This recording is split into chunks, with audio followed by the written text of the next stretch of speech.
Assalamualaikum warahmatullahi wabarakatuh. Perkenalkan, nama saya Naya Gusim Putri Widodo dari nomor induk mahasiswa 24539769SV24669 dari kelompok PGPBA.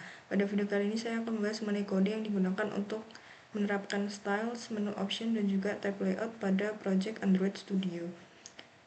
Di kode yang pertama ini di bagian themes XML ini untuk membuat atau mengatur tema yang digunakan pada proyek Android Studio.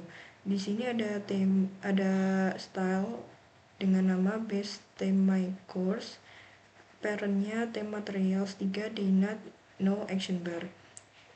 Parent ini itu dari Android Studio-nya yang berguna untuk temanya menyesuaikan dengan tema yang digunakan oleh perangkat. Jadi tema dari proyeknya nanti akan menyesuaikan tema dari perangkat yang digunakan. Terus untuk style name base theme my course no action bar, parent theme material 3 Dynat ini untuk mengatur tema tanpa action bar. Terus supaya tema yang kita buat di themes XML ini berfungsi, itu dituliskan pada bagian Android manifest. Di kode Android theme, terus tuliskan nama stylenya yang udah dibuat di themes.xml.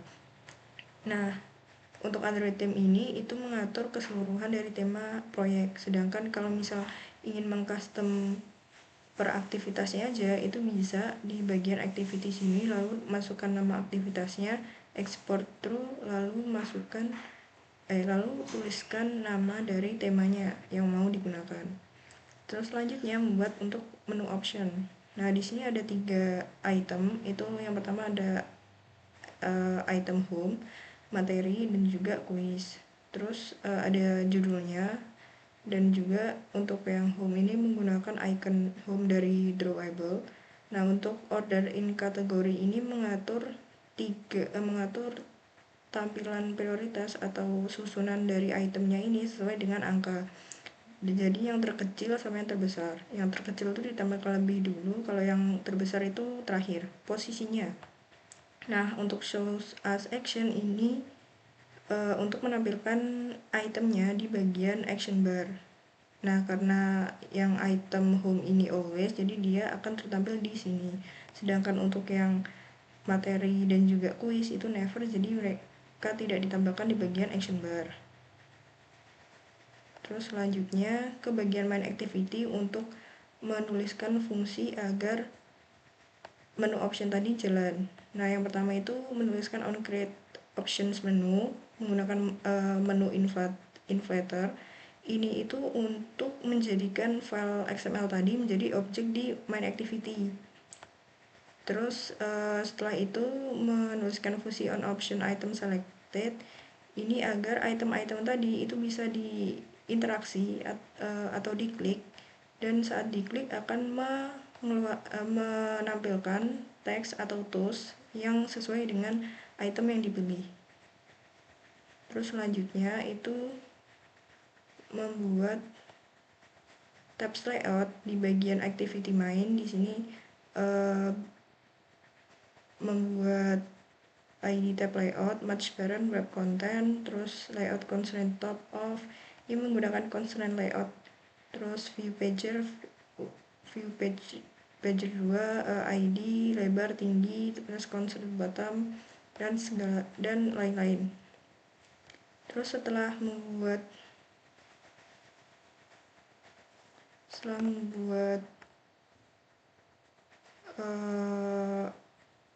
tab layout itu kita membuat 3 fragmen.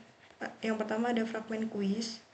Di sini mendefinisikan lebar, tinggi, dan juga konteksnya. Terus ada satu text view yang isinya lebar, tinggi, dan juga teksnya quiz.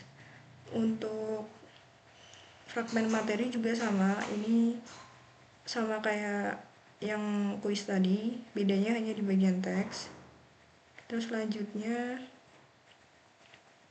untuk fragmen home di sini ada customisasi button dengan style rounded button.xml. Nah, customisasi stylenya itu ada di sini.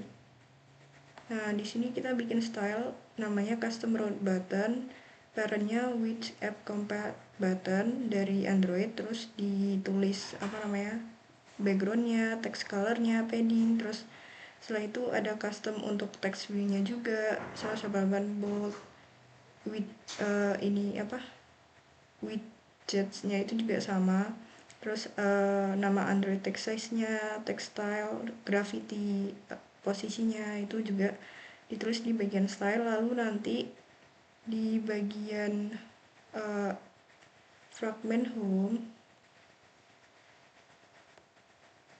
itu dipanggil, ini kita di fragment home bikin tinggi, lebar, graffiti, padding, orientation, ada satu text view untuk bagian menunya. Nah, di stylenya ini dipanggil style yang udah kita bikin pakai custom text view 18 volt. Terus untuk yang buttonnya juga sama, dipanggil juga customnya. Di sini ada text size, terus buttonnya ada dua.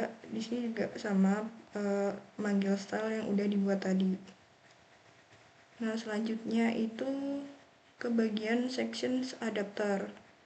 Nah, section adapter ini supaya view pagernya itu bisa tertampil dengan apa yang diklik sama pengguna. Jadi section adapter ini kayak media supaya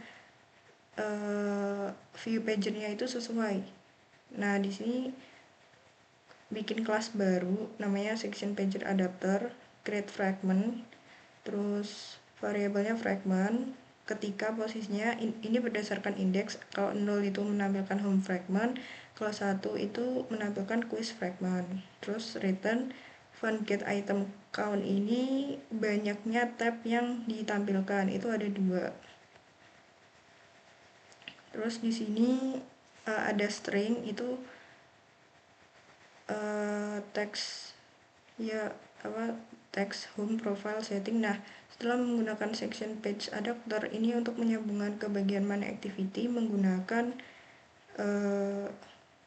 on create, terus file section adapter, terus view pager, find view by ID supaya bisa ditampil di mana activity, XML-nya ini, terus tab layout itu juga, terus tab text resource, get tab details. Nah, tab details ini tuh dari component object. Ini kita buat apa namanya kayak sebuah array gitu dari string yang udah dibuat tadi. Isinya judulnya tuh tab titles yang isinya ada tab text 1 dan tab text 2. Tab text 1 ini untuk home dan tab text 2 ini untuk profile. Nah, hasilnya seperti ini. Jadi ini untuk home, ini untuk profile. Nah, di sini view pager-nya itu menampilkan fragment home, dan yang ini tuh menampilkan fragment quiz untuk yang profile. Button ini belum bisa diklik karena belum ada fungsinya. Terus sementara untuk yang bagian tab layoutnya ini ada icon home yang kalau diklik akan muncul text home. Terus untuk titik 3 ini ada materi dan juga quiz. Nah, di sini akan muncul materi dan juga akan muncul quiz apabila diklik quiz. Jadi fungsinya adapter itu untuk mengatur supaya view pagernya itu terbuka sesuai dengan apa yang dipilih oleh pengguna. Jadi kalau yang doll ini akan membuka home fragment, untuk yang profile-nya akan membuka quiz fragment. Sekian video dari saya. Wassalamualaikum warahmatullahi wabarakatuh.